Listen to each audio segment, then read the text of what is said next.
Hello, and welcome to Enlightened Empaths, your community for the spiritually awakened. We hope you're doing well and staying safe and healthy and calm throughout this thing that we are all dealing with.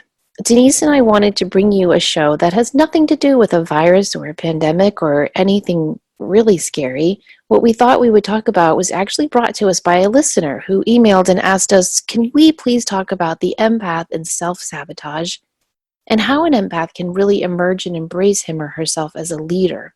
So that's our topic for today, and we hope you enjoy this little reprieve from scary news and current events and online schooling and all of that stuff. So instead, sit back and learn how you might be self-sabotaging yourself. A fun and uplifting show. I tried to make that fun and uplifting, and then I thought, okay, wait, this isn't really coming out that way. This is big topic of, so many of us limit what we're capable of. And I think with this shift that's happening right now, stepping away from self-sabotage and stepping more into our true authenticity is going to be a huge tool to get on the other side of this and to maybe redefine ourselves when it's over. I agree. I know that I have self-sabotaged in my life. I'm sure you have too. I think everyone has. Never. But it was interesting when at first I was like, do I really need to research anything for this show? Like, surely, Samantha, you know everything there is to know about self-sabotage from personal experience. But then I thought, no, I probably should do some research. And when I did, I came up with all these different ways that we self-sabotage. And some of them I resonate with, some of them I don't. So I thought I would just kind of run through them and we can talk about how they relate to us and empaths in general. And then we'll move into a more positive segment of the show where we talk about how you can break that pattern and emerge as the leader you truly are. So I define self-sabotage, Denise, as when you deliberately or subconsciously prevent or push away your own success. Do you think that's a good definition? I think that's a very good definition. I really do. And so many of us do this, whether it's the artist who is caught up in perfectionism and can never launch the product, whether you have this brilliant idea for a business, but you find ways to not step into that. This list is amazing because I think everyone will find something that they resonate with. Okay, so here are the top 10 ways you might be self-sabotaging yourself. So the first one on my list is that many empaths feel this huge sense of needing to be there for everyone. And they fear, if I'm successful, then how can I continue to be there for those that need me? And I think this is something everyone can resonate with, because for empaths who are busy taking care of others, or who maybe feel more comfortable being the wind beneath someone's wings, they might and I think a lot of what we're going to talk about occurs on a subconscious level. That little current of inner thought that's always running in your head that you're not even aware of unless you take the time to pause and meditate and go within. But I do think we all have this recurring running tape in our head that's playing the same message. And one of these messages might be, hey, little one, if you get really, really big, how are you going to be there to fix all these other things you're doing? So I think that's an important thing to consider in your own life. Am I preventing my success because I'm afraid I won't be able to have time to be the mom, to be the dad, to be the partner, to be the assistant to my boss, to be the amazing best friend? And it also goes back to the vulnerability of people seeing who you really are. Because if you step away from that self-sabotage and you launch the product, you write the book, you sing the song, you lead the company, that's not a view people may have had of you in the past, which leads to a vulnerability. Which is hard. Stepping out of your comfort zone. That's number 2 on my list. Some empaths are truly afraid of being seen and heard for who and what they are. Many empaths are just so comfortable standing back and observing from the shadows, and it's this fear of success, which is really rooted in a fear of being heard, valued, and seen, that holds back these empaths. Now, I'm not saying I'm like this big success. I'm just not saying that. I think there's way further ahead that I need to go. But in the little success I've had with the podcast, I have had this fear. I can't tell you, Denise, how many times after we're done recording, especially in the early years of Psychic Teachers when we were live and there was no editing button, and we'd stop recording, I would go, Samantha Faye, what did you just say? That fear of like, how much of yourself, your raw self, did you just share? And it would really freak me out. And then I would think, well, I didn't say anything bad. Anything I said was true. Why am I so afraid of sharing my truth? And yet, I do think a lot of us empaths have that fear of being seen for who we really are, that vulnerability that you were just talking about. Right. Now, number 3 on my list, many empaths are already feeling run down and tired from feeling everything and carrying everyone else's stuff.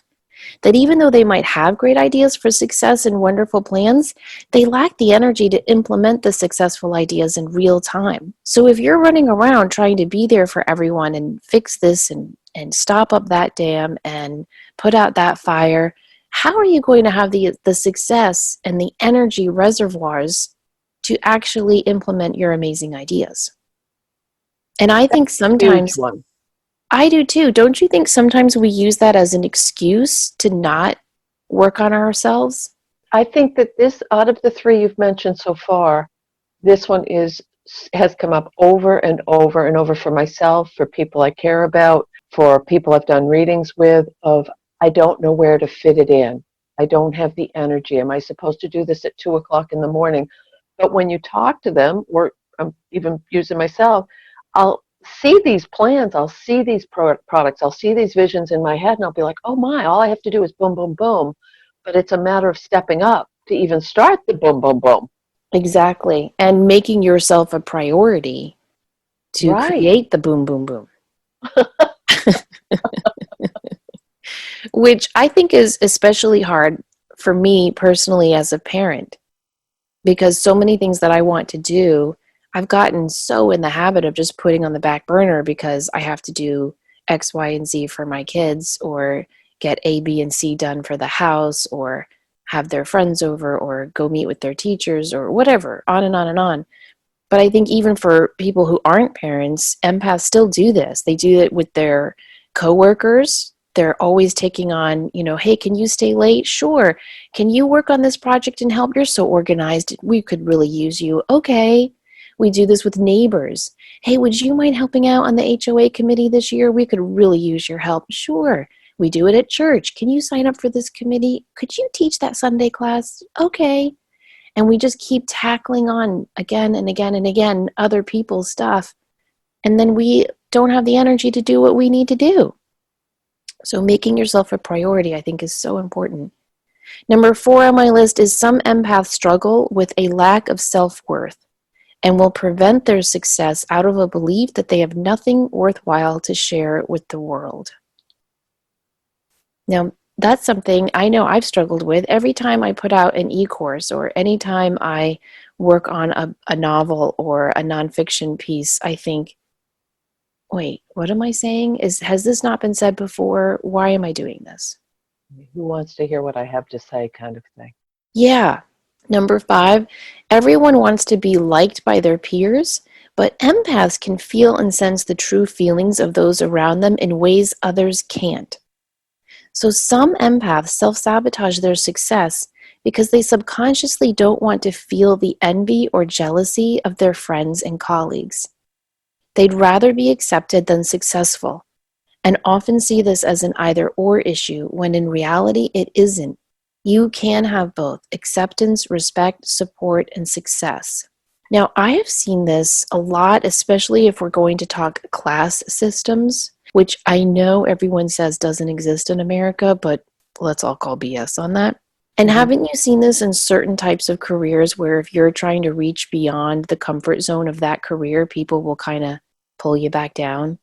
It very much so. And also, if you've worked to step away from your family of origin, if you grew up in a less than ideal situation and you've found some success, or you've found more financial stability, then you have that internal struggle of, am I not being true to who I really am? And there can be a lot of exactly what you said, jealousy, envy, who do you think you are kind of stuff, which as empaths can also be a really huge deterrent to being able to step more fully into the work you came here to do or the success that you have every right to embrace. Yeah. I have a friend who comes from a very humble background, and she is a very big success, and she married a very big success, and together they just keep making more money. It's amazing to watch. Yet when she goes home for holidays, she's never applauded for that success. And in fact, her parents are really religious. And so anytime, like if she buys a new car or if she goes on a fancy vacation, instead of saying, "Oh my gosh, we are so proud of you. Like you did this. Look, step back and look. You built this. You did this all by yourself." They don't say that to her. They say, "That could have gone to the church." Oh my. Yeah. And I just think that's such a weight to give to someone. I don't understand it, and I think it'd be very hard to live with. Now, I remember when I was teaching, I had a fisherman in my class, and we were reading some essay that kind of was talking about this concept. It was a wonderful, I wish I could remember the short story, but it's about this man, and he's coming home from his Ivy League school to his blue collar father, and the blue collar father challenges him to an arm wrestle, and the Ivy League son beats his father. And it's this metaphor for when you hit that point where you realize you're moving beyond the bounds of your family, and how triumphant and shaming that is all at the same time. So we're talking about this story in class, and this fisherman raised his hand and he said, "That makes me think of crabs." And I'm thinking, oh, please God, don't talk about STDs in my class right now. So I was like, "Excuse me, could you tell me what you mean by that?" And he said, "Well, sure, when we're out fishing and we catch crabs." And I thought, oh, thank God. He said, "We put the crabs in a bucket, but we don't have to put a lid on it." And I said, "Why is that?" And he said, "Well, the minute one crab gets to the top, the others pull him back down." Mm-hmm. And I thought, oh my gosh, that's like such a great symbol for what so many people do to others when they're trying to get out of the crab bucket. Okay. And I just before we move on to the next one, I also think if you have stepped into your light or you're in the process of doing that and people start treating you differently who have been in, and I'm just going to use our example as being entrepreneurs, as being in spiritually based businesses, and someone else who may have a similar business that may not have taken off quite as quickly, or they haven't had the time or energy to put the work in, or whatever the variables may be. As empaths, you may feel that they're they're showing you this face of, oh, isn't that great? You're doing well, but instead it feels like you get punched in the heart because they're really not happy for you. And I think sometimes we may self-sabotage or dim our light because we don't want to feel that from our peers or from our colleagues. That is beautifully said. Yep. And that's why we dim our light. I love the way you said that. All right. The next one is empaths who are the fixers and rescuers often attract negative or toxic relationships. And so the drama, instability, and drain of being in these relationships can prevent an empath from creating true success. So oftentimes, if you are a fixer or a rescuer in your own life, you might be draining your energy by trying to help all these people in your lives who are really toxic and they don't even want to be helped. I call those the yeah, but people. You know, when you actually give them help, you give them a lifeline, a rope, an anchor, and they say, yeah, but what I really need is this. And I've had to sit back in my own life and think, okay, you're a walking tornado. You don't want help. You just want to be a tornado. So I'm going to step around you and give you a wide berth. I've drawn a really thick line in that sand and said no to a lot of those relationships. What popped into my head with this one is if you're in a situation where there's codependence involved, or you're taking care of a toxic person in your life. Similar to what you just said a few minutes ago about when you're a full-time parent and you're right in the thick of it, a lot of times you don't get the time, energy, or to be able to focus on your stuff because the kids need something, where there's a soccer game or a homework assignment or a prom dress or an orthodontist appointment. So it's boom, boom, boom, you're constantly going. That can kind of correlate as if you, that same kind of energy, if you're in a situation with someone who's very toxic or may have addiction issues or, and you're swimming as fast as you can trying to keep up. Oh, yeah. So Don't you think if you're in a relationship, a family with an addict, it's almost like the addiction becomes another family member? That's how much energy it takes. it's such a, yes, and it's a familial pattern. It's not just the person with addiction. And it causes a big ripple, especially for empathic partners, children, parents. It can be very insidious. Now, next on my list, many empaths don't really know who they are or what they want. And I just want that to sink in for a minute. Some empaths are so used to aligning and matching their emotions and vibrations with those around them that they've lost this sense of who am I? So while you might want to be successful, in reality, you might have no idea what you need to focus on to create that success. These empaths need to focus on getting in touch with their truth, their passions, their true desires and talents, and start to focus on what specifically success looks like for them. So if you think this might be you, sit back at some point today and think, okay, if I had to paint a picture, like just pretend we all could paint really, really well, and you had to paint a picture encapsulating what success looks like in your life for you specifically, what would you paint? And if you can't create that picture in your mind, then this might apply to you. Don't you think that a lot of empaths do that mirroring thing where they're just kind of aligning their vibrations, sometimes on a subconscious level, with the people around them, and they lose themselves in that process? Or they're so insecure, again, ties back to the self-worth, that may be afraid to make a decision based on what they want because they don't want it to be wrong. If you grew up in a household where there was ridicule or sarcasm or put downs and you were a highly sensitive person, that can severely impact your ability to make decisions based on what you want, not what you think you're supposed to be.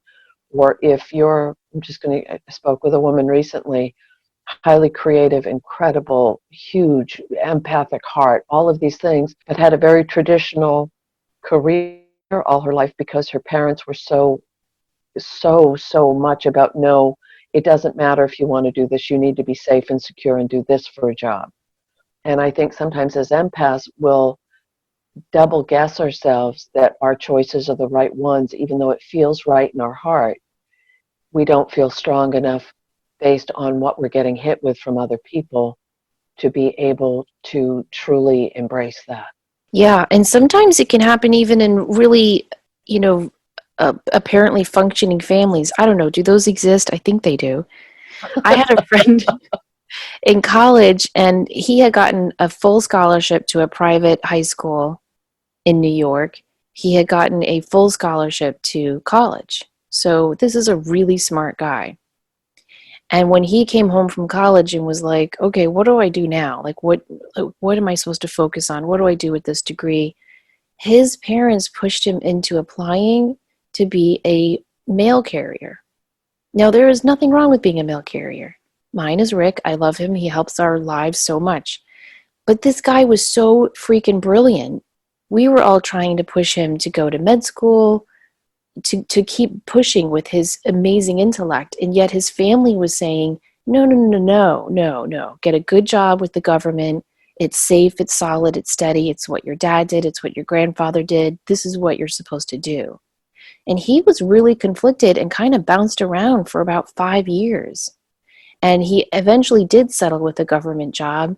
And, he's doing well because he's so freaking brilliant, but I feel he limited himself.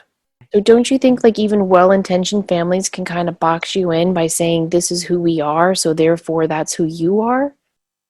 Oh, very much so. Very, very much so. And agreed, it's not coming from a place of discontent or control. It's coming from a place of this is secure and solid and we want the best for you. Yeah, which ultimately is a place of fear. Okay, Hmm. Now, our next one, we actually devoted a whole show to this one a couple of months back. Perfectionists are often empaths. And so perfectionists who are empaths have this need to make everything perfect and just so. Everyone needs to be happy before they can pursue their own success. So in this quest for perfection, they will often delay their success until everything is just right. Perfectionists need to learn to accept the phrase good enough and just go for it. That's something I That, kind of understand. that's a big one. It is. Because especially if someone is highly creative, in addition to being highly empathic. So it's giving birth over and over and over again with whatever you bring out into the world. But that's a huge thing. I was listening to a business podcast recently, and they said that's one of the biggest stumbling blocks for entrepreneurs is never launching what you really want to put out into the world because of that fear that it's not quite ready, it's not quite enough. And person doing the podcast highly recommended and said, just put it out there. No, it isn't going to be the best one, but it's going to get your content out there. And that goes with painting the picture, writing the book, all of the things that we want to share, but getting over that it's not quite enough, and which again is vulnerability. It's hard. I get lessons in that all the time in different ways. I've already shared this story, so I'll say it very, very quickly, but I have a PS to it. I love to make art. I always have. I'm not great at it. I don't care. I like to do it. Time flies. It's meditative. It's fun.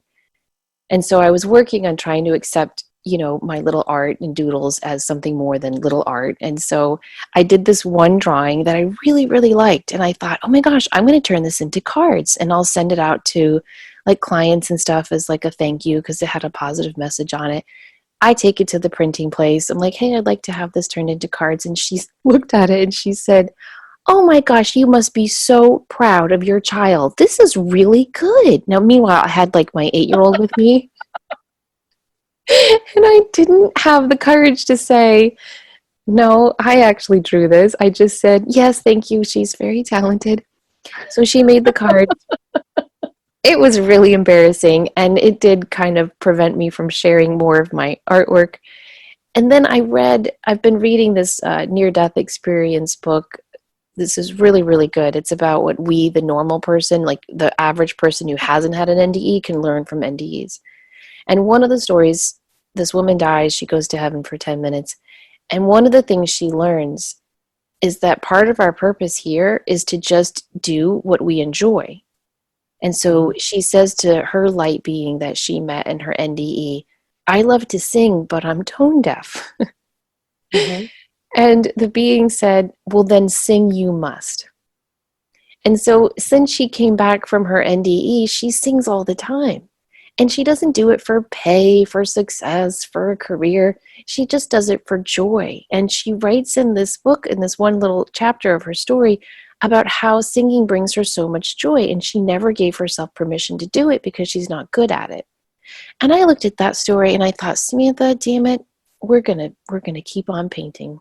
Because you have to do what you enjoy. I think I've shared this, and this is a little off topic, but not entirely. And I have this theory: if we come to Earth as a school, have I already shared this on the I show? don't I think don't know. so. If we come to Earth as a school to learn life lessons, and I truly believe that we do, so many of us have had pain, loss, insecurity, instability, fear, and if you believe in past lives, many of us have done this over and over and over again. If we're truly coming to Earth as a school to learn life lessons, we don't need to do that shit anymore because we already have that down pat.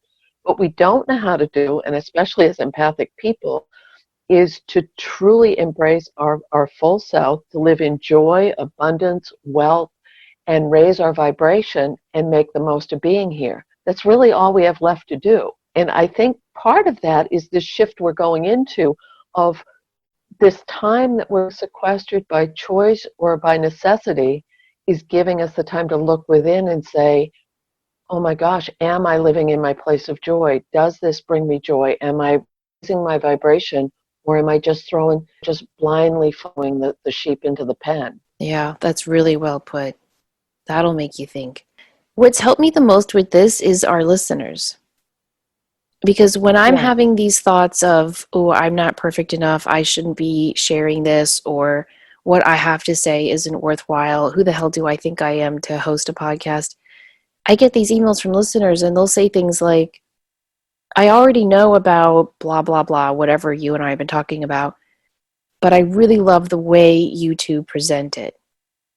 And whenever I read those Oh, emails, I think about all those quotes I've read through the years of like how there's nothing new under the sun, but how you birth it into the world is new. And that's how, so really and truly, like the response from listeners has helped me a lot because it's made me realize, okay, I might not be reinventing the word empath. I might not be reinventing how to teach people to be intuitive and embrace themselves, but the way it comes through me is unique to me and different, and that's what needs to be shared. So even like my artwork might look like an 8-year-old did it, but it's unique to me, and damn it, I'm going to share it. and it doesn't look like an 8-year-old. Oh, well, I probably just made you say that. Okay, number 9.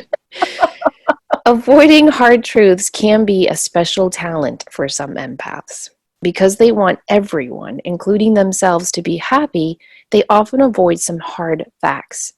This can lead to staying in relationships and jobs long past their expiration date or having issues with finances such as debt or overspending.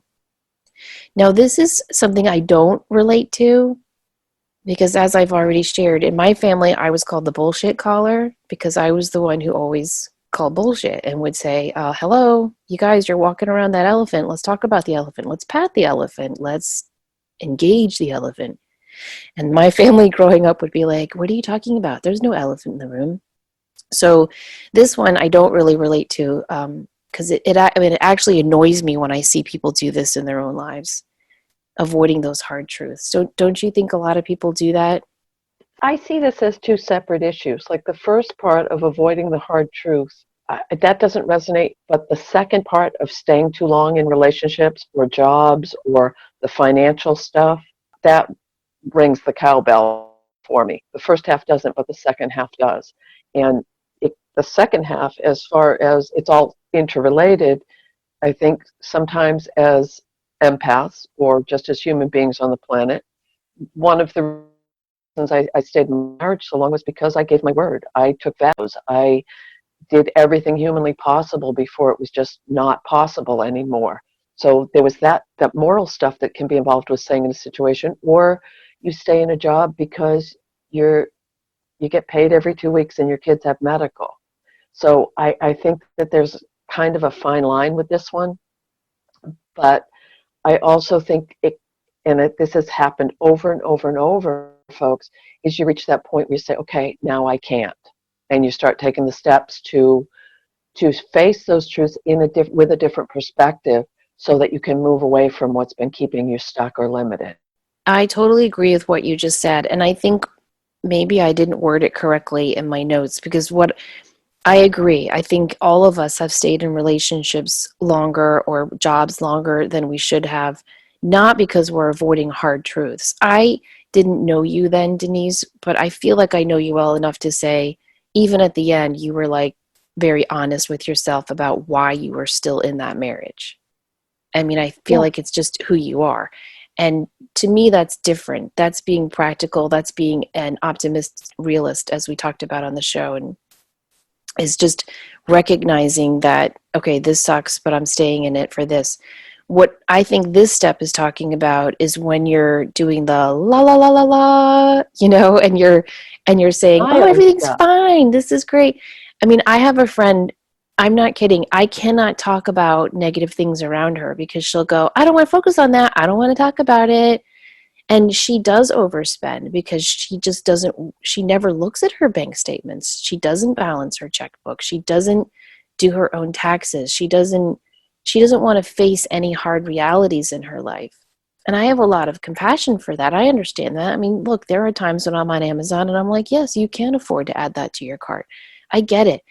But if that's a pattern where you're staying in a relationship or a job or spending too much because you aren't facing hard truths, to me that's different than staying in a Yes, marriage because yes. you When took you word it vows. that way is completely different.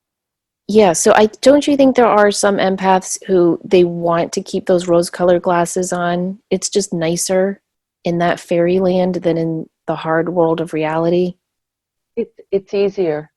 It's a Yeah. lot easier in some respects. And it's funny, that's one of the psychic things that I get if I'm doing a reading is they'll show, like get a flash in my mind's eye of a house. It's a beautiful house, but when I see all the shades and the curtains are pulled, it's always what's on the outside doesn't match with what's really going on in that person's reality.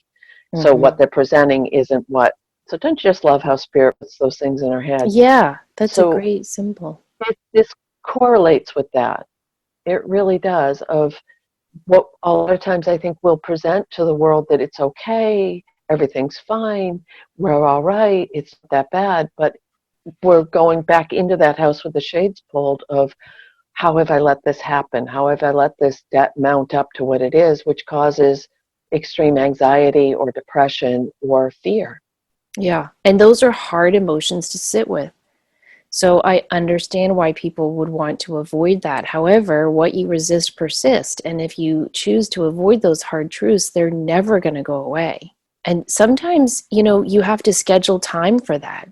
I know that sounds weird and maybe perfectionist, but it's helped me a lot.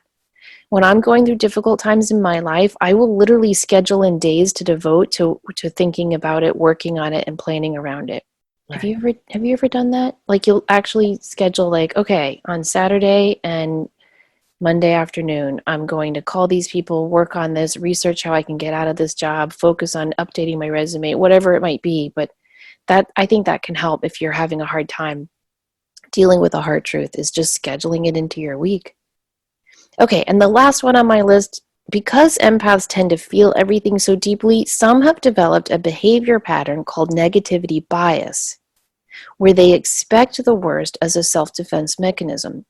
While this can work in the short term for preventing feelings of letdown, remorse, and banished hopes, in the long term, it creates a perfect storm for sabotaging success.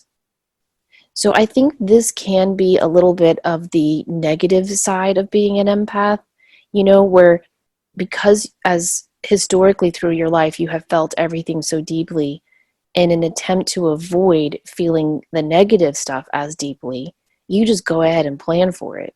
And then the outcome of that is oftentimes you create it and you push away the success that's really meant for you. I think in different times of our lives, we've probably all done that. Waiting for the other shoe to drop, Murphy's Law, those types of things. So, those are the 10 reasons I came up with for why empaths self sabotage. If you have others, please feel free to share them. There are a lot of anecdotes, a lot of fixes for this that we will get to, but first I'd love for us to kind of segue into how can you move from self-sabotage into leadership. So now that we've covered the 10 ways we can self-sabotage ourselves, Denise, share with us some ways that we can morph into leadership roles as an empath. When we were talking about the self-sabotage, I think a lot of times people may be employees and they're wanting to go to a more leadership level, or they're entrepreneurs and they want to take their game to the next level. What popped into my head was we both know people who are very, very empathic are in corporate positions where they have to manage a team. So all of those things intertwine with if you're self-sabotaging and preventing yourself from stepping into a role that you might be absolutely beautifully suited for out of the reasons that Samantha already mentioned. And one of the things is entrepreneurs, as empaths, a lot of us make great entrepreneurs, but to really utilize our unique gifts in leadership roles, it's that autonomy. And if you're in a position in a work environment where you're trying to go up to a more leadership role, finding a way to use your empathic skills as a superpower rather than a hindrance is a huge, huge part of this. Because we all know, 99% of us as empaths, we don't like to be micromanaged. We want that autonomy. We want to find a balance between accomplishment and downtime in order to do that. So if you're managing a team and you have someone on that's highly, highly empathic and very gifted at what they do, and you can see them potentially in a leadership role. One of the things to consider is, please don't give this person busy work. They've done their job, they've done it well, they've done it more quickly than someone else, and then to pile something on that doesn't have meaning or worth, it defeats the purpose of helping someone step up and have the self-confidence and the autonomy to go into a more leadership role. And I think we'll do that for ourselves as empaths. So we're going to flip over to being an entrepreneur, is we'll get through a project, we'll say, okay, well, I did that, now I have to do this because I haven't done enough yet. There always has to be more, more, more. And we've talked about this in so many different shows, and this applies as well. Having that balance between work, success, what you're doing as a leader to either for someone else, as someone else, for whatever it might be, but also having that downtime to recharge our batteries. So I think that that's a huge, huge part that's often overlooked in a corporate or an employee situation. And I think when leaders can give their team members autonomy, it not only earns respect for the leader, but it also makes the team members feel more motivated to work not only as a group, but for that leader. Exactly. And when all those scenarios, having clear direction, so not being ambiguous, but having enough details and parameters that there's structure, but not that it's stifling. If we can look at I'm just going to put this up in front. There's a project. These are the objectives. These are the goals. Whether however that looks for you. But then if you start putting in too much extraneous stuff, it dilutes it to the point where you can't keep your focus on raising it up to the next level. So Theodore Roosevelt made this, he said this years ago, obviously. People ask the difference between a leader and a boss, and a leader leads and a boss drives. And I think as empaths, part of our hesitancy to going into a leadership role is not wanting to be that boss and trying to figure out how can I keep my sensitivities and all these wonderful things I bring to the table and not fall into a leadership style that doesn't honor that. So if you look at the 6 different leadership styles, there's coercive or commanding, that person that many of us have worked for who wants immediate results. There's no wiggle room. You'll do it this way because I told you to.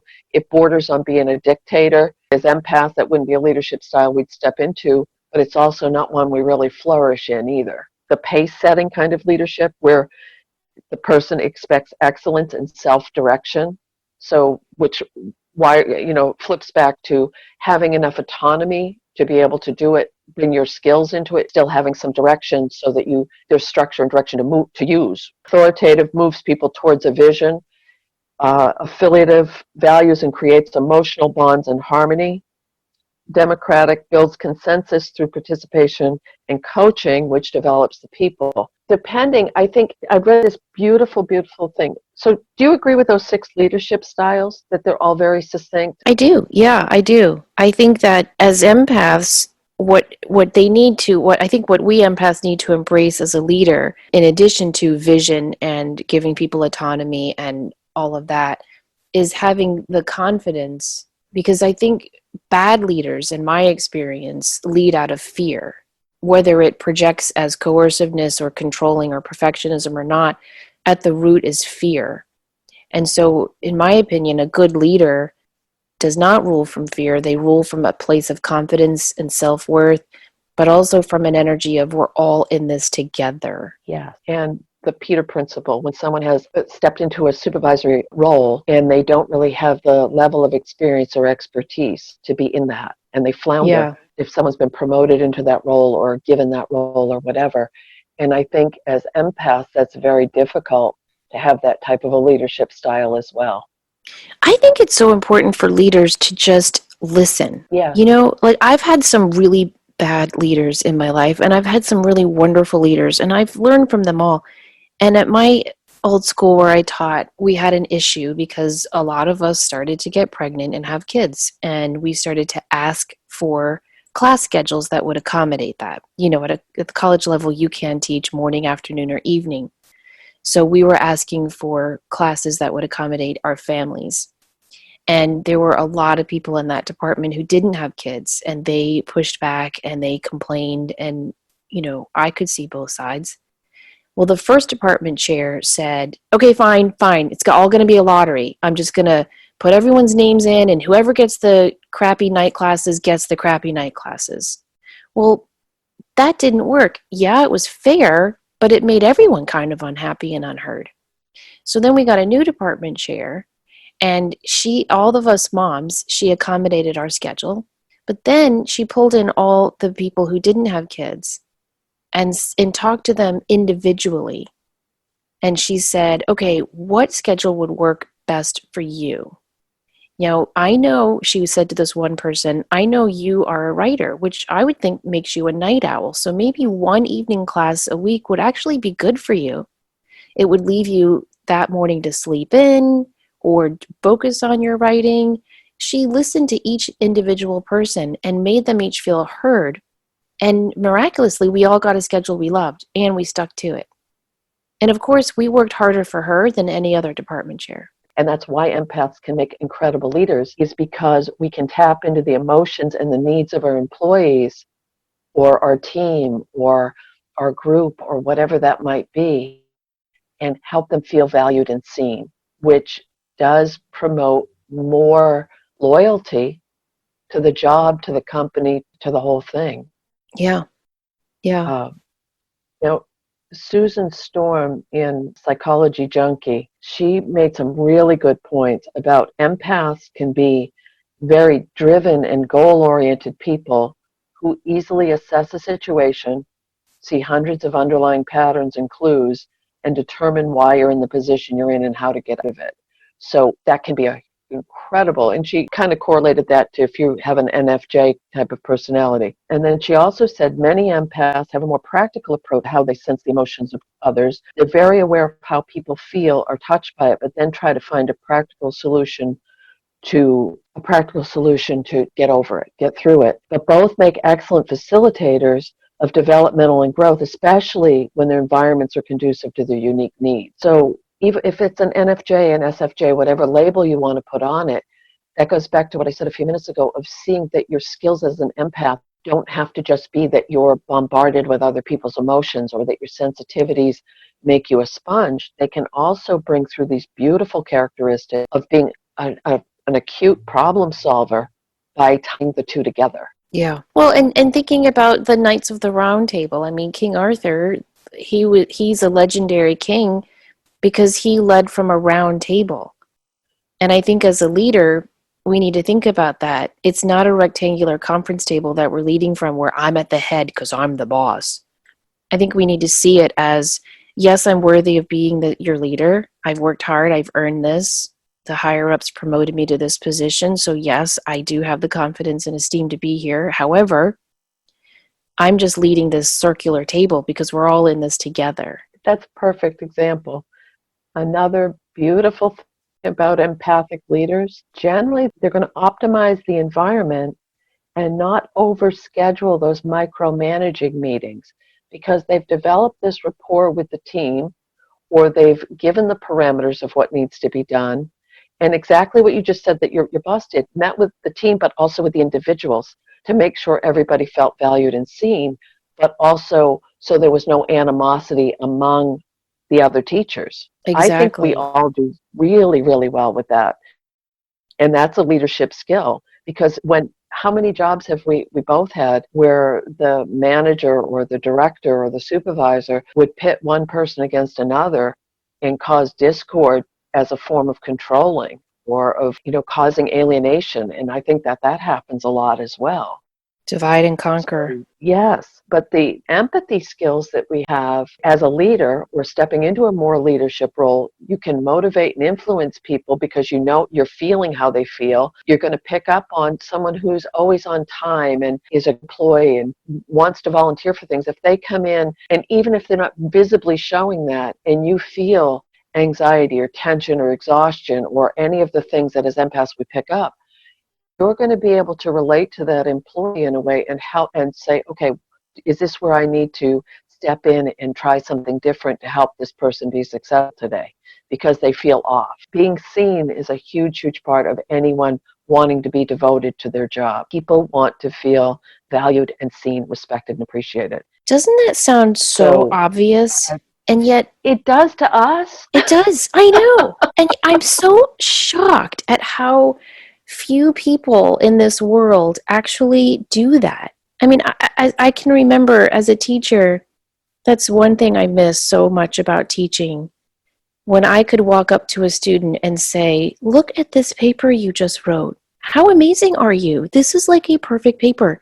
Can I please hold this to show as an example to future students?" And to see them puff up with pride and all their lights and their energy turn on. I mean, oh, it was just the best feeling for them, I hope, but definitely for me.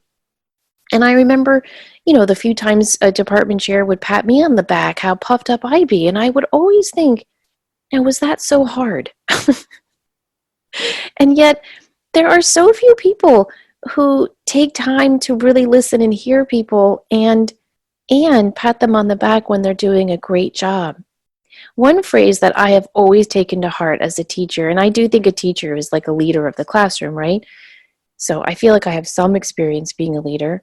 And the one phrase that I always, always remembered: praise publicly, criticize privately. Yeah.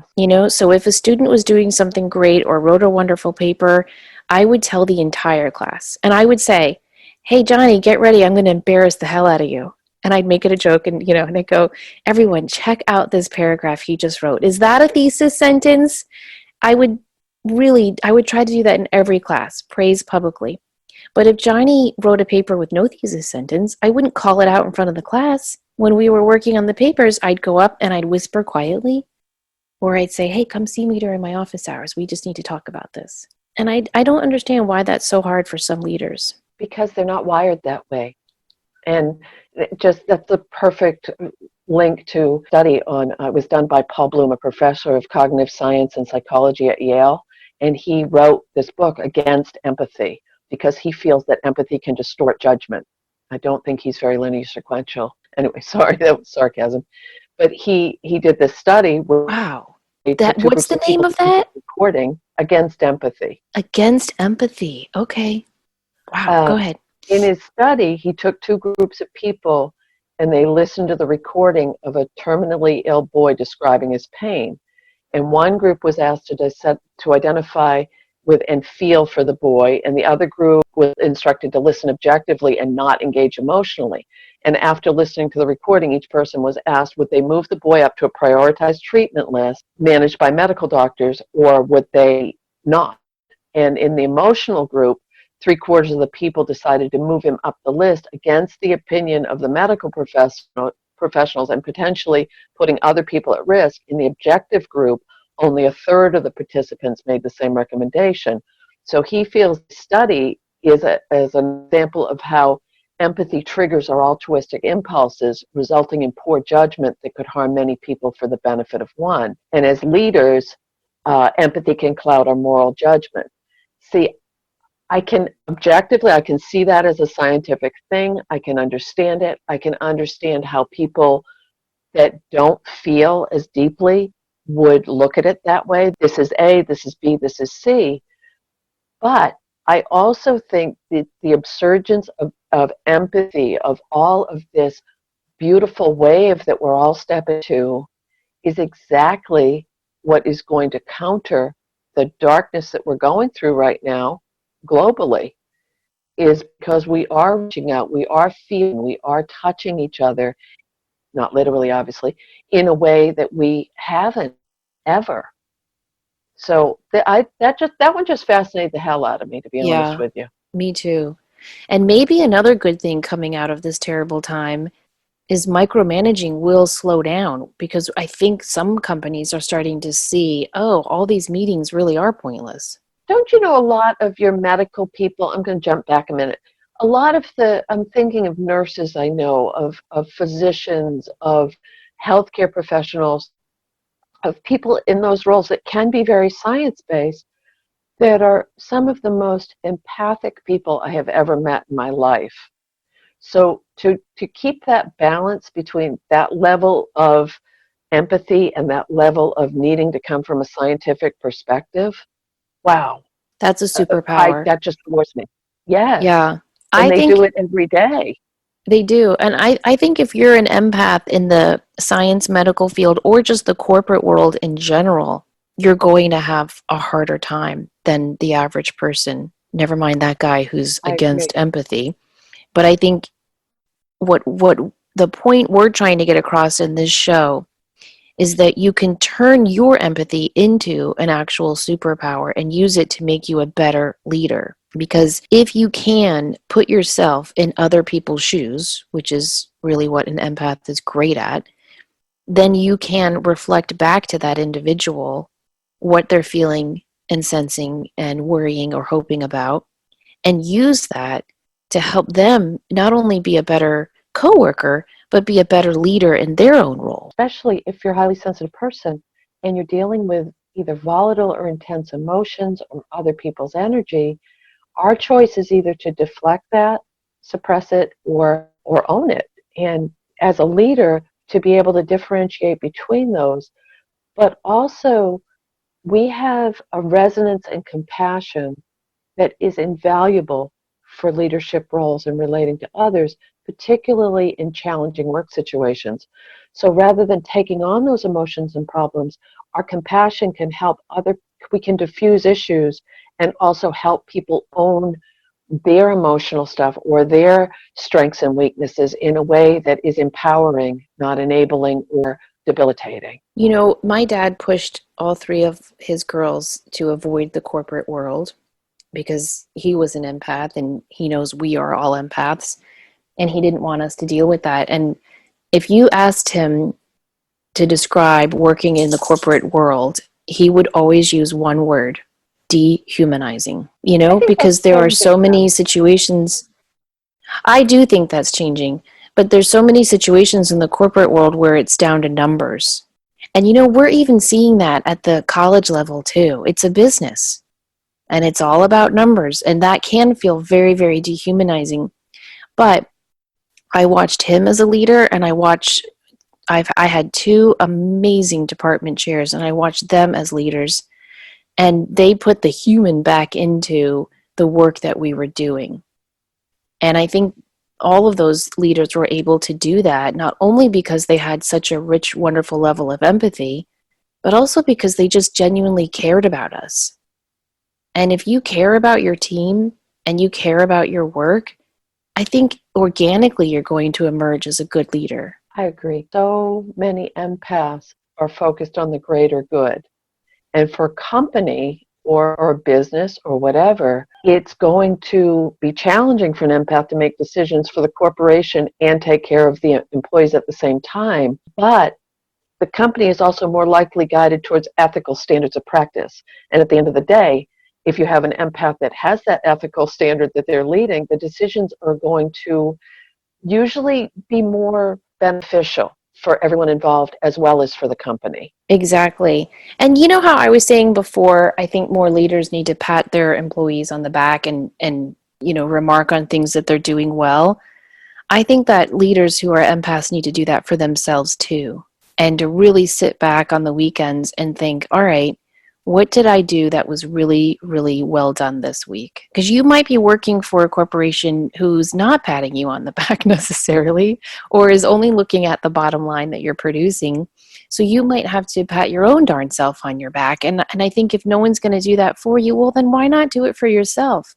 And if you can't do it for yourself, at least fake it till you make it. And, you know, I always recommend people try a gratitude journal that is a gratitude for me journal. And I know that sounds a little counterintuitive, but hear me out. If every day you wrote down three things you're grateful about regarding yourself, I really think that can be transformative, especially for the empathic leader. I am so grateful I handled that angry customer with grace today. I am so grateful that I listened to that angry employee today, and I really feel that I made him feel heard. I am so grateful that I took time for me today to actually take a lunch.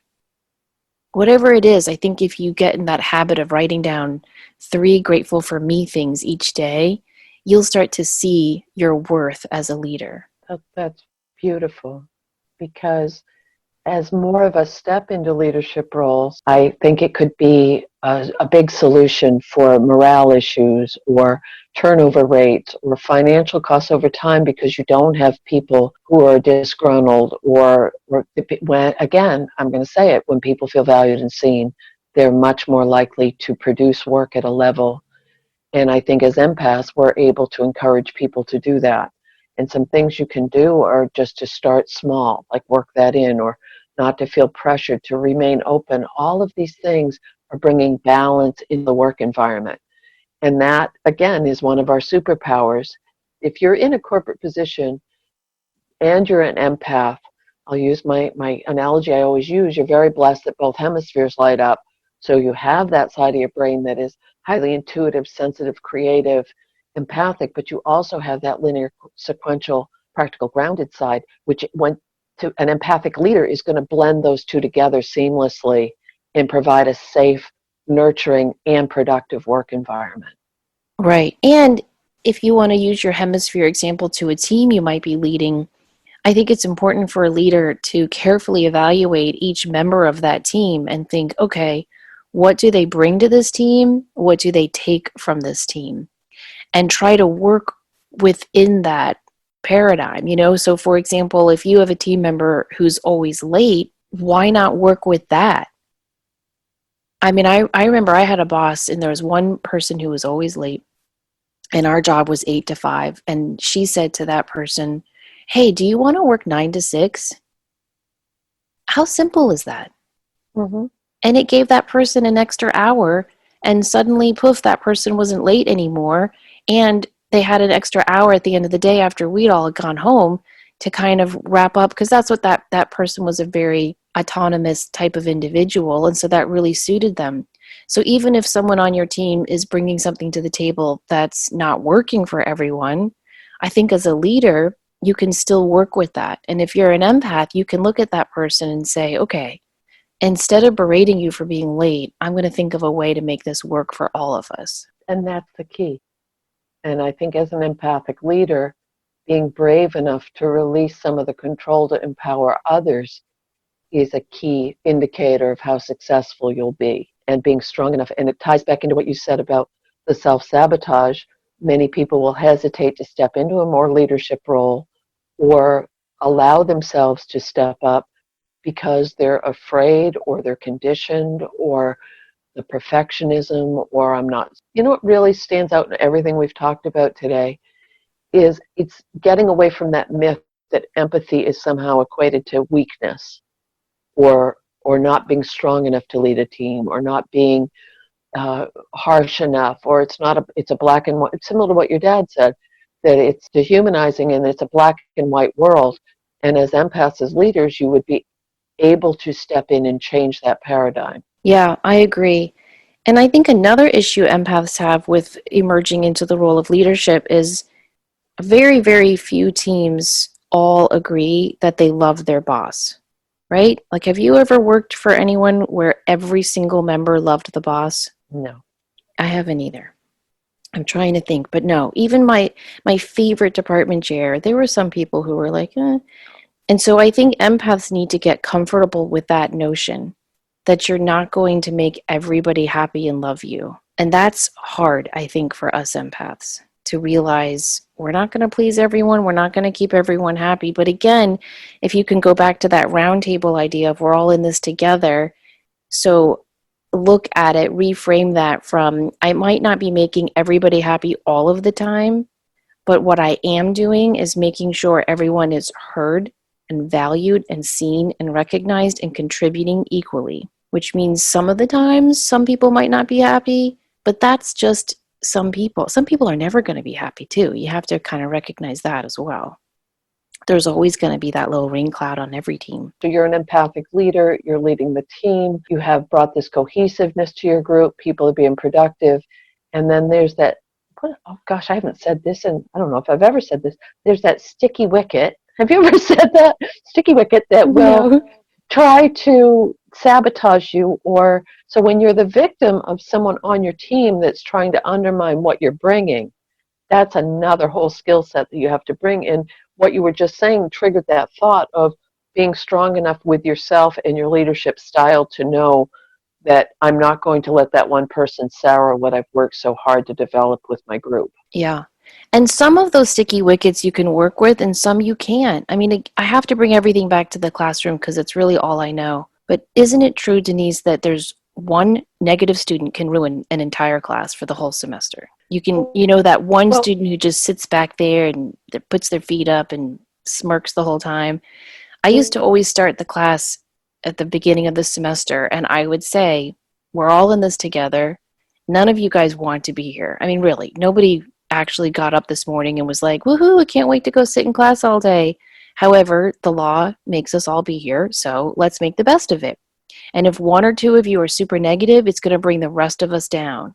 So I would always start with like a story about how one person can kind of weigh the boat down.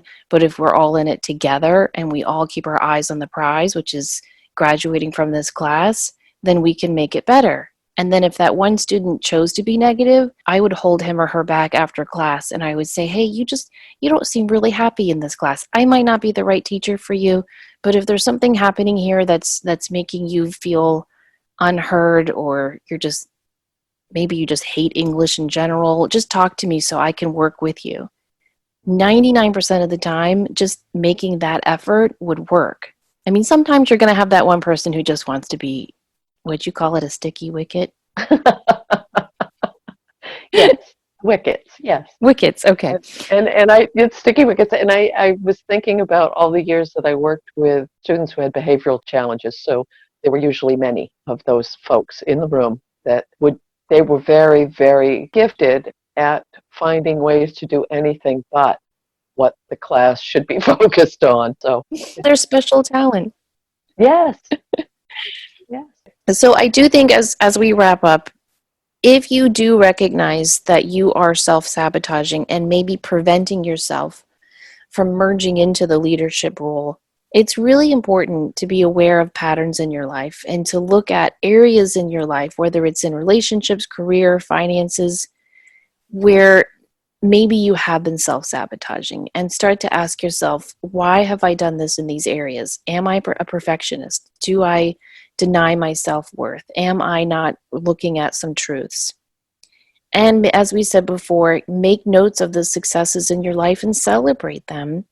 Start to really develop a relationship with yourself. Who and what makes you happy? What does success look like to you? What does it look like in your career, in your finances, your relationships, and most importantly, with yourself? And step into your power by setting firm boundaries and honoring your worth. Teach others how to treat you by valuing yourself, valuing your time and your talents. And learn about your own energy and your own emotions so you can start to discern what's yours and what is not. We already know you're good at relating to others, so switch the focus to yourself and start to develop a deeper, more honest relationship with yourself. Celebrate the things you do well in your life. Write them down, as we talked about. Celebrate you. Meditate daily so you can find your center, the calm in the storm, which will prevent you from falling back into old patterns. And ask for help. Talk about anything you're struggling with in your own life with a therapist, a trusted friend, but most of all with your guides and angels. And ask for help working towards your goal for success and accept the help when it's offered. I think a lot of empaths tend to push away that help because we're much more comfortable being in the role of helper. And finally, reframe your story. The story that you tell yourself about your life is the one you will keep creating. But if you reframe your story into one of success, even times of perceived failure, oh, I learned from that, I grew from that, you will retrain your subconscious to seek out more opportunities for success that you can then add to the story you're telling yourself. That's creating your life and your experiences each day. Beautiful, beautiful, beautiful. Those are great, great suggestions and very proactive ways to face your self-sabotage if it's an issue for you, but also to step away from it and heal. I mean, overall, if you think about it, we are created by a creator. And however you reframe that in your mind, whether it's God, goddess, higher being, something perfect and loving and amazing created us, which means that spark is within all of us. And I don't believe for a second that any of us were created to live small lives. And by that, I don't mean that you have to live a big life in Beverly Hills or whatever that means. I mean a big life in that you get to walk your walk and talk your talk and shine your light as bright as you can in your corner of the world. It's our destiny, it's our divine right. We are here to be co-creators. We are here to be successful and happy and to shine the brightest we can be. And so we do no one any service by dimming our light, least of all ourselves. Well, we hope this has helped you guys. If you have other tips or suggestions for being an awesome empathic leader, please feel free to share them with us. You can always email us enlightenedempaths@gmail.com, or you can message us on Facebook. So as always, don't forget to show up, do great work, and share your light. Take care.